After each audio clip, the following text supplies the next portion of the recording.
제가 초등학교 6학년 때 이야기입니다. 학교마다 명칭이 다른 것 같지만 총합이라고 해서 학생들이 주제별로 그룹을 지어 각자의 주제를 조사하고 발표하는 학습 과제가 있었습니다. 당시 지옥선생 누베라는 애니메이션이 유행할 때라 우리 조는 학교의 불가사의에 대해 조사해서 발표하기로 했죠. 6학년의 마지막 발표회였던 탓에 체육관의 전교생이 다 모여서 그 발표를 듣게 되었습니다. 손이 덜덜 떨릴 정도로 긴장했지만 우리 조는 무사히 발표를 마쳤습니다. 다른 조가 발표를 마칠 때는 다 같이 크게 박수를 쳐줬는데 묘하게 우리 조가 발표를 할 때는 큰 박수 소리와 함께 학생들 모두 신기하단 표정으로 우리를 바라보더군요.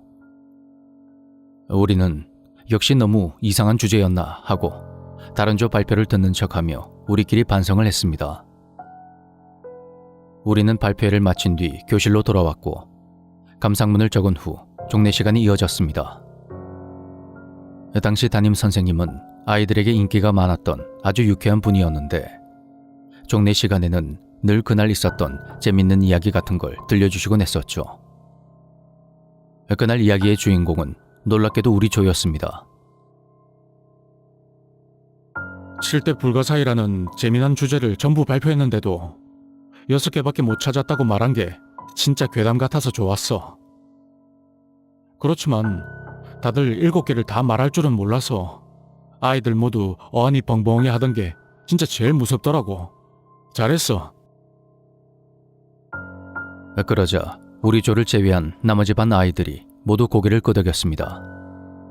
이게 대체 무슨 말인지 영문을 모르겠더군요. 우리 조는 7대 불가사의 중에 6개밖에 찾질 못했습니다.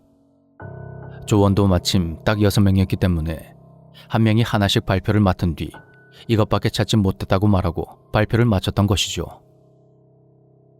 그런데 선생님은 자신과 우리 조를 제외한 반 아이들 그리고 전교생이 7대 불가사의를 모두 들었다는 것처럼 그렇게 말을 하는 겁니다.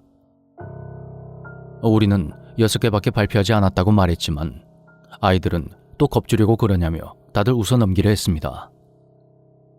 하지만 우리가 끈질기게 계속 묻자 순간 교실 분위기가 바뀌었습니다. 저는 같은 조 아이들에게 물었습니다.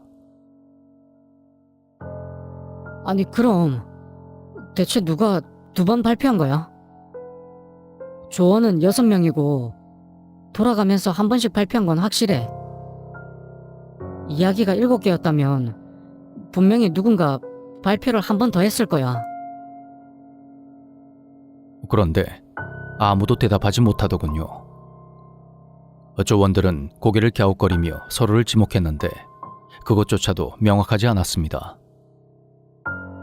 교실 안은 점점 술렁거렸고 그거 귀신이라며 들뜬 남자아이들과 무섭다며 우는 여자아이들까지 나오며 혼란의 도가니가 되었습니다. 자자, 얘들아 진정해. 이야기가 너무 재밌어서 다들 착각했나 보다. 그치? 그리고 그날 이후로 7대 불가사의 이야기는 금지되었습니다. 하지만 그게 소문이 안 날 리가 없었죠. 학교 내에서는 그야말로 전무후무한 불가사의 붐이 일었는데 참고로 그날 조원 아이들을 제외한 모두가 들은 7번째 불가사의는 지하실 거울은 지옥으로 통하는 문, 바로 이것이었다고 합니다. 시간이 흘러 요즘은 불가사의를 조사하면 이상한 체험을 하게 된다, 그런 내용으로 바뀌었다고 하는데 제가 졸업한 모교에 다니는 아들에게 이 이야기를 듣고서는 정말 신기하고 이상한 기분이 들 수밖에 없더군요.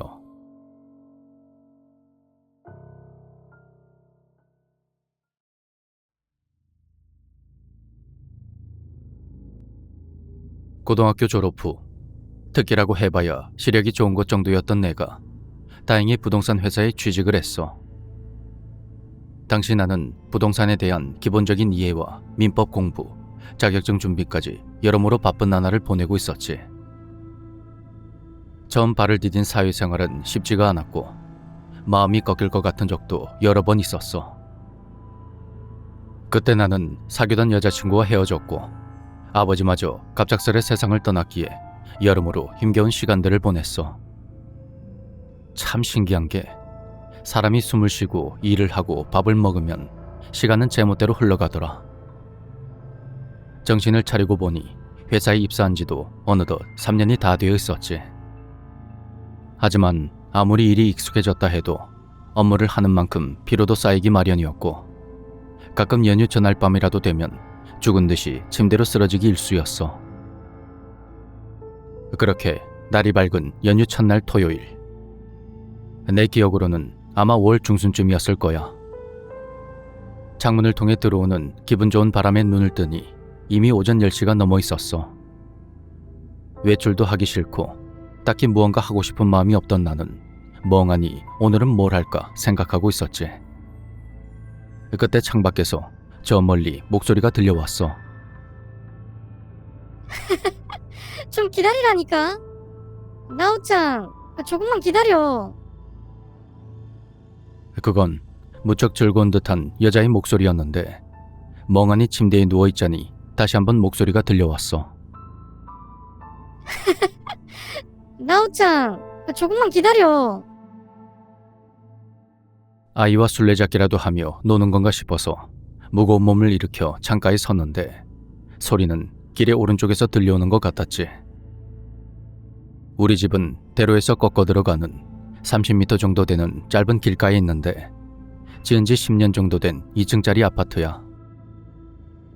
거실과 방 하나, 부엌에 지극히 평범한 구조. 그리고 양옆과 맞은편 그 옆에도 똑같이 아파트가 있지. 주로 혼자 사는 사람이 많은 골목이라고 할까. 창문에 햇살이 비치자 지저분하게 때가 낀 유리가 보였고 내일은 창문이나 닦을까 하고 있던 찰나 시야로 아까 그 여자가 들어왔어. 아, 진짜 기다리라니까. 얘야. 나는 그 여자를 평생 잊지 못할 거야. 황록색 가디건에 청바지를 입은 갈색 머리. 그녀는 시원하고 건강해 보이는 얼굴에 기가 막히게 행복해 보이는 미소를 띠고 있었어.